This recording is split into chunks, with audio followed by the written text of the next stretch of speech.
Hey guys, welcome to GameSpot Universe's recap of Walking Dead, Season 7, Episode 1. I'm Buddy, that's Aaron. I'm here with Spencer and Marco. We're going to talk about Walking Dead, some theories, maybe, a lot of spoilers, so let's get right into it. So guys, the episode title is The Day Will Come When You Won't Be. And that is that's a reference to a Season 1 Dr. Jenner quote where he lets the group out of the CDC and says, Rick says, "We're grateful." Dr. Jenner says, "The day will come when you won't be." And then he kills himself. Meaning he opted out. He was like, dude, the world sucks and you're not going to be grateful for long. This episode was the day that Rick was no longer grateful, I think. That's pretty clever. It's kind of cool. They were talking about that. What do you guys think? Did this episode suck? No, this episode was amazing. I loved every moment about this episode, and it really pays homage to that saying. And I think now with an introduction of a new character and just the overall presence of that character is really going to, I think, turn heads, or bash them in this case. So whatever comes first. Overall, do you enjoy it? It's good timing. I mean, they were at a moment in time when they could have been grateful for something, and the show wasn't going to let them get away with it. They were almost there, but then, wouldn't be that interesting of a zombie show if they were just having a Sunday dinner. Having a Sunday dinner. Oh, we'll talk about that in a second. Yeah, I mean, the pacing of the episode was really good. You were teased for like 15 minutes straight, like wondering who got killed. Yeah. And then finally they like slowly reveal it. He's still teasing you with every like flashback that you get with Rick. So Right. That was probably one of my favorite things for the episode. Now we know why they filmed all those deaths. Yeah, they filmed 11 deaths just because they didn't want it to be spoiler. They wanted and to mess also, with people. Yeah. They needed a lot of flashbacks for Rick. Yeah. What do you think? Do you think that they filmed the flashback scenes like knowing they were going to use them, or do you think they filmed them just to keep it under wraps? Well, from the preview, or sorry, not the preview, but like the Talking Dead, they talked that they shot the episode back to back, so I think they had that in mind. Yeah, but some producer was there like, "You're not going to waste that footage." Yeah. Cost me $100,000 a day. I got to pay you actors. I'm going to get my money's worth. All right. Flashbacks. So the people that died in this episode, do you think that they were backed into a corner based on who they could kill and who they couldn't? I think Abraham was kind of an easy pick. He kind of already wanted to die in previous episodes, and I think he already knew his number was up. I think he was ready for it. Glenn was like... It's weird, so he's a guy who people have been expecting to die for a while. He dies in the book. Yeah, they weren't really sure when it would happen. I would have preferred it be a little bit more glorious of a death for him. It was a little inglorious. But yeah, so I guess he dies in the breaking of Rick. So conceptually, it makes sense. They had to kill somebody who would get to Rick. What do you think? I don't know. I was replaying that death and kind of trying to get into this mind of why Daryl did what he did. To me, it was like a kamikaze hit. He knew that if he was going to hit, he thought he knew if he were to hit Negan in the face that he was going to die. I mean, that's the response that was showed by killing of Abraham. That's been the standard formula of a bad guy in Walking Dead up until this point, and then you get Negan, who is obviously a nutcase. Yeah. I mean, in Daryl's head, he probably thought he was going to be sacrificing himself for the rest of the group, but he didn't understand group dynamics with leaders, and that's, you don't screw with the leader in front of their crew, or they're going to have to show you who's boss, basically. But in a twisted way, not going after Daryl, punishing him right away. That's no, we're going to take somebody else away from you. And how's Daryl going to feel now? Because now he's thinking, I'm responsible for now. He's also Glenn. thrown in a van. He's thrown in a van. He's taken away from all his friends. He's injured still. But, Negan's like, hey, I actually respect that guy who just punched me in the face. That's why I'm going to kill this other guy who I don't know yet. Yeah. Which is why I wanted to take him. Yeah. That gets us into Negan. So I see Negan as the most epic troll. He's amazing. He smiles through things. There's one scene when he says, "Guys, we did it together, all of us, especially the dead guys. They get an award for being helping us get to this moment." What do you think? I mean, Negan he's a general who's breaking another general. He walked into Hilltop, he killed one guy, and they're like, "We surrender, cool, we'll give you half our shit."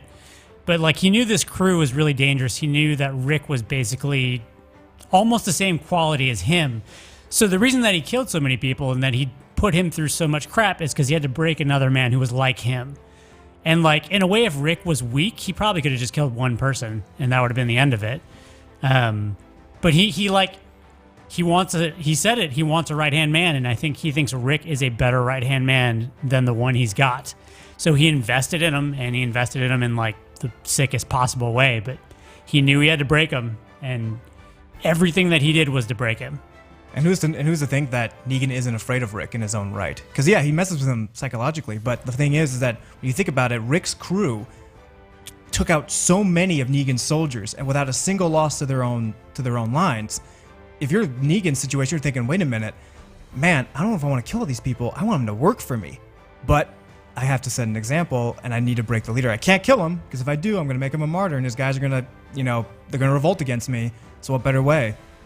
Break the body, break the spirit, and that's exactly what he accomplished in that episode. But I don't think like Negan was afraid. I think to me, from what I got from this episode and just only knowing him from this episode, I think he's too, I guess, pompous or like confident enough to like feel afraid at this point. Like Right. even though some of his people died, like I don't really think I think to me he values them to a point, but not to be afraid of these people. Like he just wanted to break this person, and yeah. I mean, I think that there's obviously something wrong with Negan. He named his bat Lucille, which is the name of his dead wife that died of cancer, which is something you only find out in the comic books up till now. He does things so differently. Like Rick, if there's a problem, Rick kills it. Rick has been a good leader. Rick has been a crazy leader. But Rick kills problems. Like the dude in episode 6 that's like, I'm Negan. Let's make a boom. He shoots him in the face. Yep. Like, no, Shouldn't we're have not said gonna make a that. deal. We're not gonna make a deal. So I think it's true that Negan is certifiably insane, but he also made maybe a genius general. He's like a chess player. He yeah. plans a few moves ahead before he actually makes that move. He's like, if I do this, I might get result A or I might get result B. Cool. But which one I'm going to choose is up to you. He's a psychopath, but I don't think he's insane. I think he knows exactly what he's doing and why he's doing it.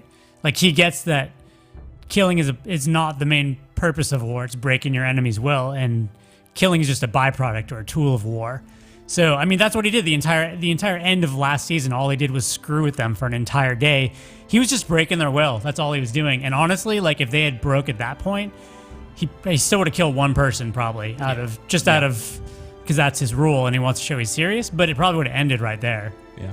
It goes back to the point of Woody killed him, Daryl hadn't punched him. Yeah. Yep. Clint would still be with us. All right. I want to mention something before we get into predictions for next episode, and I mean even subsequent in the season episodes. I did not like the Sunday dinner thing. I don't think that it's even possible in this world. I get that in the back of all their heads, they might be thinking, we're gonna eat food, and there's not gonna be any zombies trying to kill us one day. Will we use napkin holders? I mean, I'm sure the availability of napkin holders in this world is quite substantially higher. I don't currently own any napkin holders, but if my neighbors are zombies, they're not going to mind me taking them. What did you guys think about that dumb scene? I liked it. I liked it because here's the thing. It was more so the fact it was more sort of a send off for those two characters that got killed, because you do see them sitting next to each other. You do see them. He's holding his son, and Glenn's holding his son, and then you have Abraham there. They're all trying to. It's what they would have wanted, and it's called hope. And that's kind of the thing that keeps them going in this whole ordeal, is the fact that we're trying to recover what we used to have. And the fact that now that's all gone. I love the fact how Negan's voice was being played over that. That was great. That was so great, because you're trying to picture this, what they could have had, but now there's Negan's voice. It's like, nope, it's not. Yeah. I just threw a Molotov cocktail into that dinner, so it's over now. What did you think? But it was great. I liked it. I mean, they were talking about, again, like at the end of last season, they were almost at that point where that would have been possible. And that has now been taken away from them. Although, like, I don't know what happens after you work for Negan, because Hilltop actually was doing okay. They weren't doing great, but like Negan wasn't showing up and killing somebody every day. So I don't know. It's like, could still happen minus 2 people. That sucks, but like, I mean, it could still. Yeah, what do you think? I think maybe like I don't know if it could still happen, like in that sense, if like Negan's taking over your place and making you work. Yeah. But I mean, I liked that little ending send off for them. I don't think I still, if they didn't meet Negan and they were rebuilding Alexandria, I think that was a possibility. I really think, because they were coming off strong, wiping out all those zombies and like reclaiming Alexandria. So I believe that is still a possibility if they can get through this Negan mess. I just had a thought that the name The Saviors is trolly in itself. Oh my gosh, he's such a troll. All right, predictions real quick. What do you think? Who's gonna kill who? Is the war happening soon? Is it happening next season, this season? What do you think? Do you think Rick's gonna bring it next episode? Well, I know that we've seen some trailers with Ezekiel's character, and Marco can speak a little bit more to that. But I think you're setting up for medieval kingdoms fighting each other at this stage. I mean, basically everybody's been set back to medieval times minus the few firearms that are left over. With assault rifles. Yeah, with assault rifles. I mean, yeah, but there Make are places in the world that are like that. Like some places in the Middle East, it's medieval times with AK-47s, right? Yep. So, like, you're Medieval setting yourself times. up for medieval warfare. I think Rick is on. As of right now, as we just saw, Rick is broken. He has to obey to this. Not because he wants to, but because he knows that there are a lot of things at stake here. But I think one more push, someone dying close to him, is probably going to send him off the edge saying, we're going to war, we're going to do this. And who knows what's really going on. Maybe, because Negan is gathering people, not just for supplies, but he could be gathering it for a possible attack on another group that may just be as big, if not bigger than his. Because if these people are as dangerous as they are, why would he want to keep them alive? And more importantly, why would he want them to join their ranks besides gathering supplies? So it could be, they could be arming themselves. He could easily give out like a patent speech in a few episodes later down the road saying, listen, we're not the only ones out there. And if you want to live, this group over there, they're just as strong. They're going to take our stuff. Let's get them. So who knows? There could be, I really like what's gearing up for this season. So Yeah, I don't think Negan's going away in one season. I see it as like a multiple seasons, maybe 2 or 3, because he's such a big character and like a turning point for this like series in this one episode. They're going to need a lot of help if they're going to go into war. And we got presented through multiple previews with the Ezekiel character with a badass tiger right next to him. But it seemed like that community from the previews was like very closed off, and we don't know if Negan has any view, like they know about that place at all. But Rick's gonna need to band together multiple like groups in order to fight Negan's crew, especially how they, like you pointed out, Aaron, how they toyed with them last season. I mean, we got a little sense of how big their crew is, so they're gonna need to match that, and I don't see that happening in just one season. I think another thing too that's interesting is that who knows what's going on between Negan's ranks, because aside from the psychopaths that are just as messed up as he is, I'm willing to bet there are a lot of people who, in like Rick's situation, we have to work for him. But who's to say that they're not waiting for someone like a leader to take over, like say Rick, or more importantly Maggie, who just lost her husband, and now she's the first person in the whole group, despite everything that happened, said we need to get him. How girl power is that, dude? That's super awesome. Can you imagine lady her taking out the group? Yeah, that would be awesome. Can you imagine her like sending up the messages within Negan's ranks saying that we can fight this guy? He's just one messed up dude. Like we could take him. I mean, that would be huge. I think that would be a really cool segment for her to be, you took away everything from me, now I'm going to do the same to you. So, awesome. I mean, but if you're going to fight Negan, you need an army. So their crew needs an army or needs to join an army. Mm-hmm. But who's to say she can't move in there and start taking people out of his army to join her group? Where is that army going to come from? Guys, is it going to be Ezekiel that saves everybody?